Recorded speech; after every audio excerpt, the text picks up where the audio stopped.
جو وہ ورقہ والی حدیث موجود ہے جی صحیح سند کے ساتھ ابو داؤد کے اندر کہ ان کی ڈیوٹی نبی علیہ السلام نے لگائی تھی کہ وہ اپنے گھر والوں کو نماز پڑھایا کرتی تھی.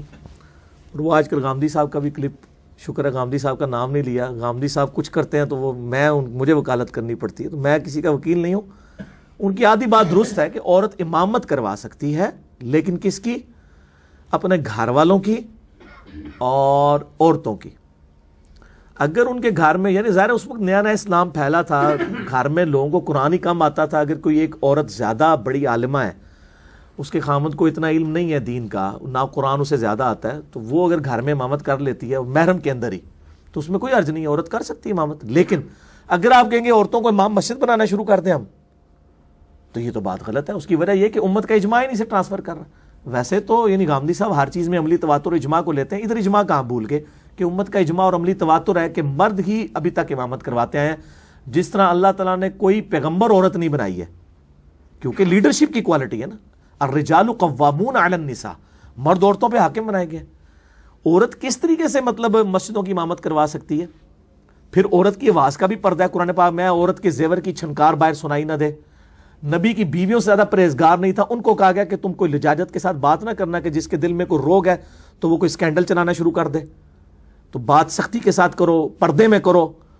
جب یہ ہے تو اسلام کے تو مزاج میں، جو غامدی صاحب کے اپنے استاد امین احسن اصلاحی صاحب جو کہتے ہیں مزاج رسول، تو مزاج رسول صلی اللہ علیہ وآلہ وسلم تو یہی ہے کہ عورت امامت نہیں کروائے گی. تو میرا مسئلہ نمبر 161 بھی ہے 2 گھنٹے کا، عورتوں کے پردے کے احکام.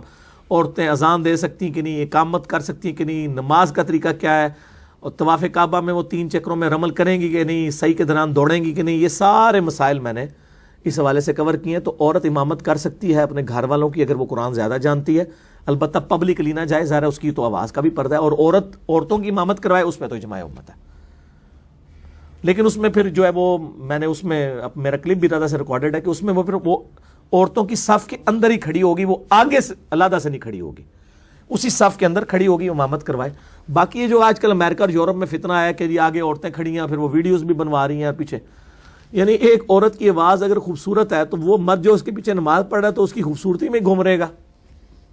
وہ نماز انہیں کھیت مٹی پڑھنی ہے.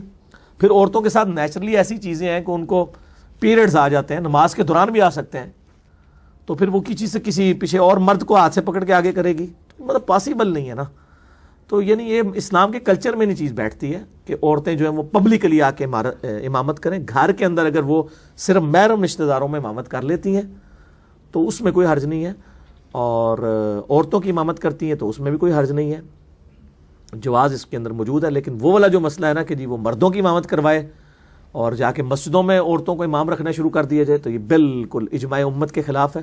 میرے نزدیک یہ امت کی ایجاد کردہ بدعتوں میں سے ایک بدعت ہے کہ عورتوں کو مسجد کا امام بنایا جائے. یہ بدعت ہے، کوئی شک نہیں اس کے اندر. جی علی بھائی، اس میں ایک چھوٹا سا سوال ہے کہ ابھی آپ نے ذکر کیا ہے، اعتراض اٹھایا جاتا ہے اصل میں نا، وہ کہتے ہیں کہ جو ابھی آپ نے کہا کہ گھر والوں کی امامت کروا سکتی ہے عورت، اس میں اس کے محرم رشتہ دار ہو سکتے ہیں، اس کا خامن جیسے ہو گیا، ٹھیک ہے. تو لیکن حدیث میں الفاظ ہے شیخن کبیرہ، اور اس میں بھی ہے کہ انہوں نے نماز پڑھی ہے پیچھے نہیں پڑھی، اس کا ذکر نہیں ہے.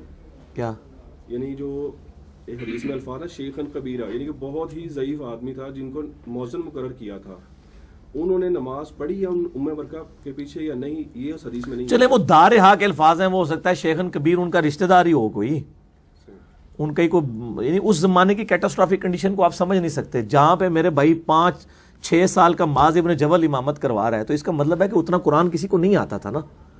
تو آج کے حالات و واقعات میں آپ دیکھیں چیزوں کو سمجھنا، اس وقت نیا نیا اسلام آ رہا تھا، لوگ چیزیں سیکھ رہے تھے. اب بخاری میں حدیث آتی ہے کہ ایک شخص آیا مسجد میں، اس نے کونے میں پیشاب کرنا شروع کر دیا. ہمارا تو بچہ بھی یہ کام نہیں کرے گا،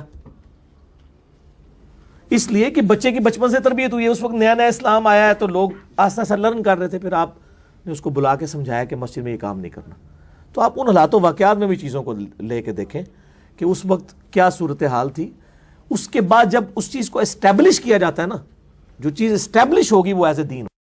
ایک اسپیسیفک کیس سے آپ یہ معاملہ نہیں لے سکتے. وہ اسٹیبلش تو میں بتا رہا ہوں اجماع ہے، ہمیں دکھائیں نا، مطلب کہ ایک روایت کو لے کے آپ اجماع کو، میں نے پہلے بھی بتایا کہ امام شافعی نے کتاب الام میں لکھا ہے کہ اگر کوئی صحیح حدیث بھی ہو اور اجماع امت سے ٹکرا رہی ہو، وہ حدیث چھوڑ دی جائے گی، وہ منسوخ تصور کی جائے گی. اور اجماع امت کو نہیں دے گا. اور یہاں پہ تو کلیئر بھی کوئی نہیں ہے.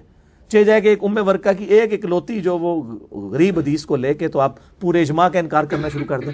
اجماع امت اور عملی تواتر کو تو غامدی صاحب خود جو ہے حدیث کے اوپر پرائرٹی دیتے ہیں. حدیث کیا، وہ تو حدیثوں کے اوپر پرائرٹی دے دیتے ہیں. اور یہ تو ابو داؤد کی ایک روایت ہے، ہماری وہ مین سٹریم کی بخاری مسلم میں بھی نہیں آئی ہوئی. ٹھیک ہے، اور وہ بھی ایمبیگوس ہے، مبہم ہے. اور میں نے بتا دیا کیٹاسٹرافک کنڈیشن ہو سکتی ہے. دارہا کے الفاظ ہیں، وہ کہتے ہیں اس سے مراد احاطہ ہے. احاطہ ہے تو وہ ہو سکتا ہے کہ وہاں پہ مطلب اور کوئی قرآن کا علم والا بندہ ہی موجود نہ ہو، تو وہ اپنے محرم لوگوں کو پڑھا رہی ہوں. تو اس طریقے سے نہیں یہ معاملات.